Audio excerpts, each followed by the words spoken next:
My name is Eleanor Brooks, and I'm 68 years old. Today should have been the happiest day of my life, my only son's wedding. Instead, it was the day I learned what humiliation tastes like when it's served cold, wrapped in lace and champagne. The moment I stepped into the grand ballroom, I knew I didn't belong.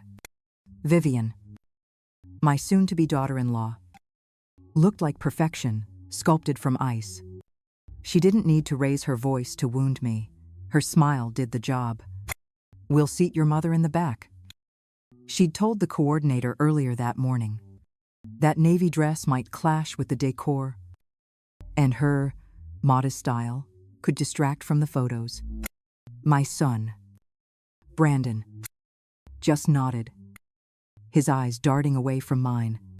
When the wedding began, I found my name printed on the last row, row 12. Seat 15 tucked so far back I could smell the exhaust from the catering trucks outside. I tried to laugh it off, telling myself it was just a mistake. But when the usher avoided eye contact and hurried away, I realized it wasn't. This was deliberate. A message disguised as etiquette: "You're not one of us." I sat down quietly, smoothing the wrinkles from my dress. The best one I owned? Around me, guests whispered in voices soft as knives, "That's Brandon's mother," someone said behind a jeweled hand. I heard she used to clean houses. I didn't. I'd taught high school English for 37 years. But in this world, truth mattered less than perception. And perception was money. Up front, Vivian gleamed like a magazine spread, and Brandon stood beside her, smiling for photographers who didn't know I existed. For a moment, I remembered the boy who once picked dandelions for me in our backyard. That memory hurt more than any whisper could. Then, just as the music swelled, a man slid into the empty seat beside me. He was tall, silver-haired, impeccably dressed, the kind of man who didn't belong in the back row. He leaned close, his voice low and calm. "Act like you're with me." And in that instant, everything changed. The man beside me radiated quiet authority, the kind that makes people look twice without knowing why. His suit was cut from the kind of fabric you recognize before you touch it, and his cologne carried a memory I couldn't quite place. When he smiled at me, the air shifted. The whispers around us softened into speculation suddenly. I wasn't the poor mother in the back row. I was a woman with someone important by her side. He leaned in just enough for his words to reach me. "Your son is about to look this way. Smile, like I just told you something wonderful." I obeyed without thinking. When Brandon's eyes swept over the crowd and found me, I saw the color drain from his face. He froze, caught between confusion and alarm, and I could almost hear the gears turning in his head. Vivian noticed too. Her perfect posture stiffened, and her eyes darted toward me. For once, her confidence faltered. The man next to me, whoever he was, had changed the temperature of the entire ceremony. I could feel the eyes of half the room on us, recalculating my worth in real time. When the vows ended, he stood and offered me his arm like a gentleman from another century. "Let's walk together," he said, as if it were the most natural thing in the world. He hesitated, and then took it. Heads turned as we made our way toward the reception. It felt like stepping out of exile. As we reached the edge of the garden, I finally asked his name. He smiled, his blue eyes catching the sunlight. "Theo Carrington," he said softly. "But you used to call me Theo." The ground seemed to tilt beneath me. Theo Carrington, the man I'd loved half a century ago, the one my mother swore I'd never see again. He hadn't changed as much as time should have demanded. The same steady gaze, the same quiet confidence. "I never married," he said, "and I never stopped looking for you." His voice carried the weight of years I couldn't get back. I felt something in my chest crack open. Part nostalgia, part disbelief. Standing there, surrounded by marble fountains and polished wealth, I realized fate had a wicked sense of timing. The boy I lost to circumstance had returned as a man who could rewrite them. And for the first time in decades, I felt the faint, unmistakable pull of power shifting in my favor. The reception shimmered with chandeliers and false laughter, a theater of wealth where sincerity had long been banished. I sat beside Theo, at a table meant for afterthoughts. Yet somehow, the spotlight found us. Every whisper carried our names now. Vivian's circle of friends craned their necks, each trying to piece together who the silver-haired man beside me might be. Brandon approached with a strained smile, the kind he wore when he was trying to control a situation already lost. He introduced Theo as if rehearsing damage control, but Theo's calm composure made every attempt seem small.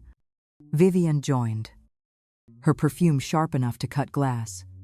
"Eleanor, you look lovely tonight," she said with a tight-lipped smile. The same mouth that had spat on my dignity hours earlier. Theo didn't miss a beat. "She always does," he replied, his voice smooth but edged with quiet authority. "It just takes the right lighting for people to notice." The comment landed like a pebble in a still pond, subtle but impossible to ignore. Vivian's expression didn't crack, but her knuckles whitened around her champagne flute. Dinner passed in a haze of performance. Every word spoken around that table was currency. Every smile, a transaction. Theo asked polite questions, steering the conversation with effortless precision, while Brandon stumbled through replies, trying to impress him without knowing why. I watched, fascinated, as the balance of power shifted inch by inch. Then, during a lull in conversation, I caught a flicker of recognition cross Vivian's face. Across the room, one of her bridesmaids whispered something, and Vivian froze mid-sip. Her father's company, Ashford Properties, had just been mentioned in connection with a massive new project in Denver, the Carrington Tower. I didn't know the details yet, but Vivian did. Her smile faded completely. She turned to Theo, her voice strained and almost trembling. "Carrington Holdings, that's your company, isn't it?" He nodded once, almost kindly. "Yes. We broke ground last month." The silence that followed was exquisite. Vivian looked as if she'd swallowed glass, realizing the man she'd dismissed as my mysterious companion was the one who controlled the fate of her family's empire. Theo's hand brushed mine beneath the table, steady and deliberate. I didn't need to say a word. The quiet revenge had already begun. The next morning, my doorbell rang just as I was pouring coffee. Standing there was a woman whose confidence filled the doorway before she spoke. Catherine Ashford, Vivian's mother, looked every inch the matriarch of Denver society. She didn't wait to be invited in. She entered like she owned the air around her. She studied my modest living room with faint amusement, her manicured hand brushing invisible dust from the armchair before sitting. "Let's be direct," she said smoothly. "Your friendship with Mr. Carrington is creating unnecessary tension. My husband's company happens to lease property from his firm. I think it would be best if you persuaded him to keep things at or stable." Then she pulled out a check. $50,000. The number written in perfect cursive. A small token of appreciation, she added, her tone sugared and venomous at once.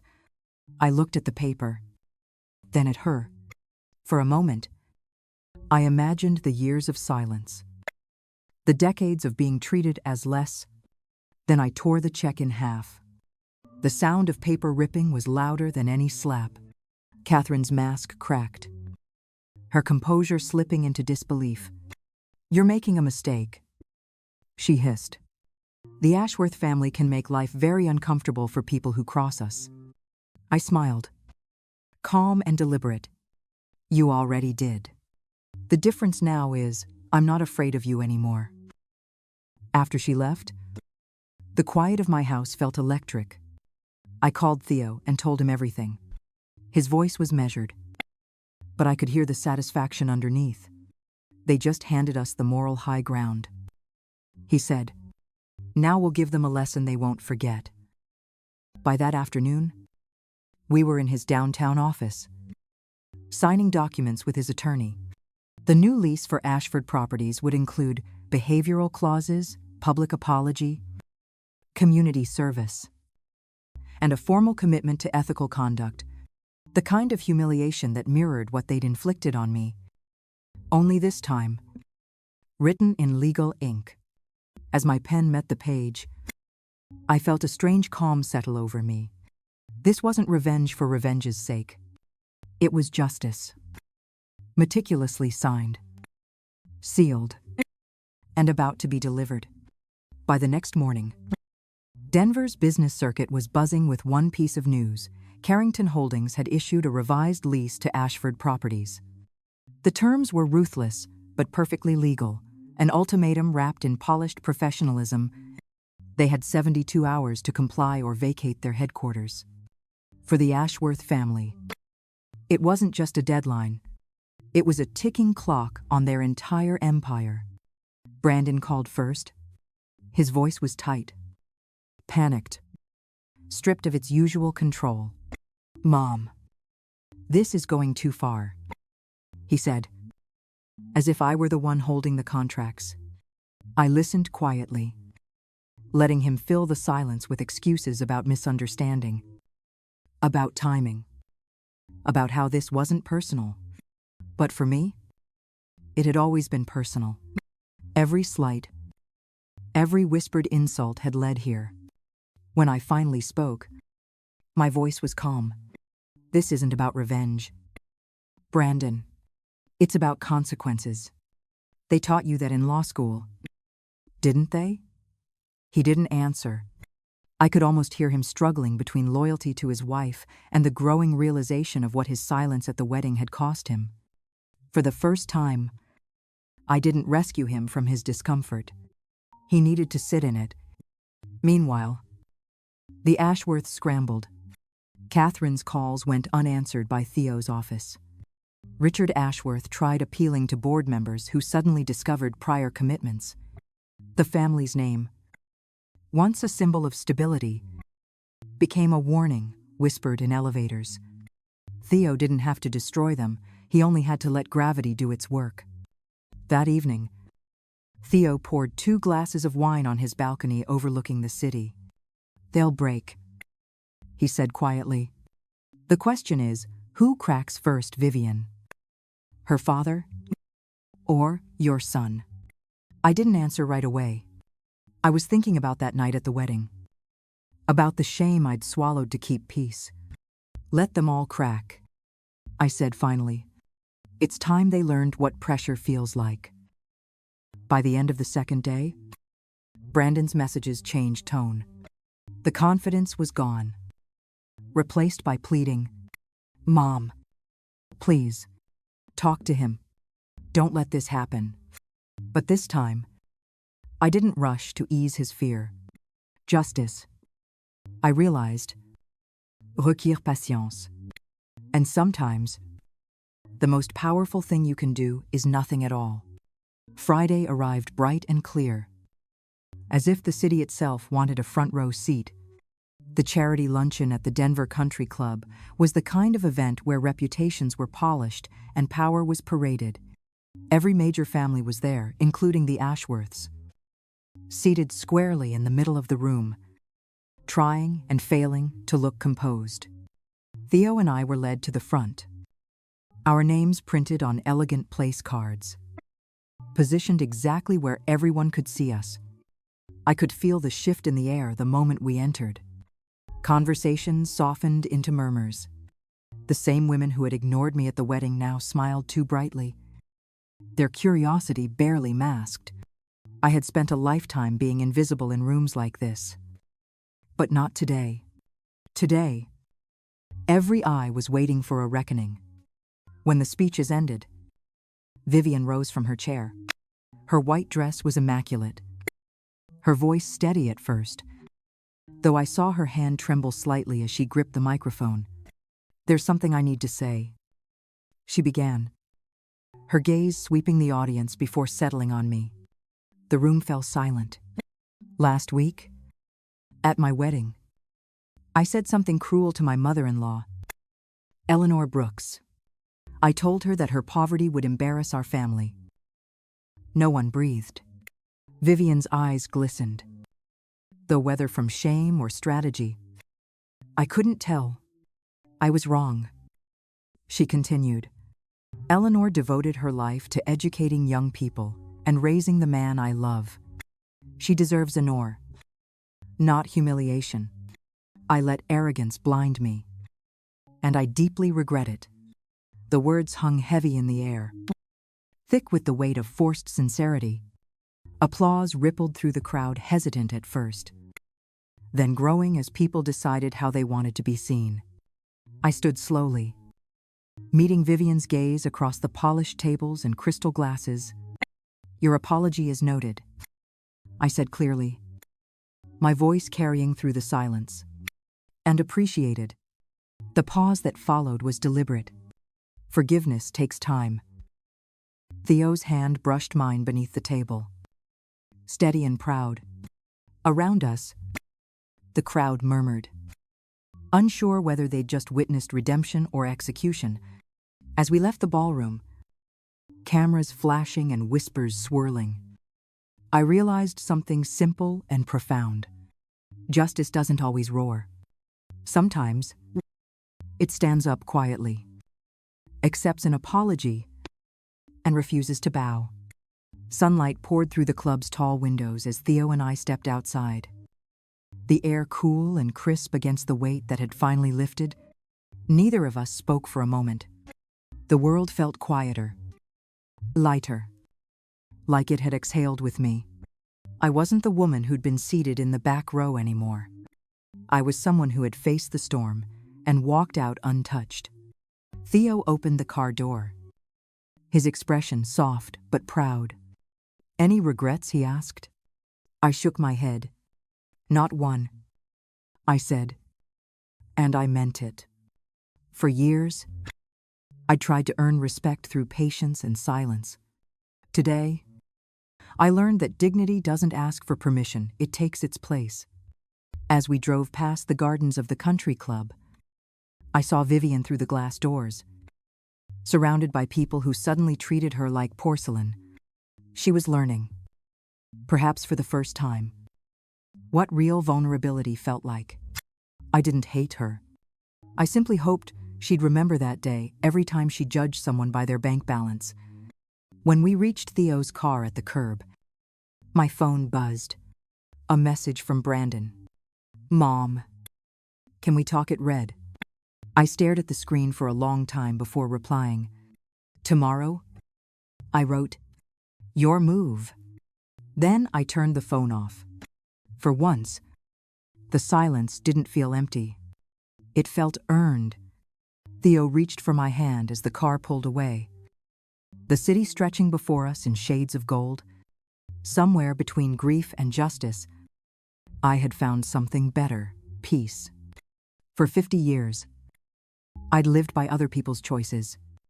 Now, for the first time, I was writing the ending myself, and this one belonged to me.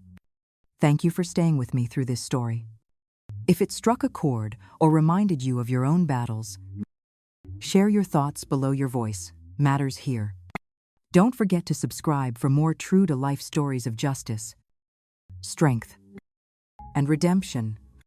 Until next time, take care of your peace.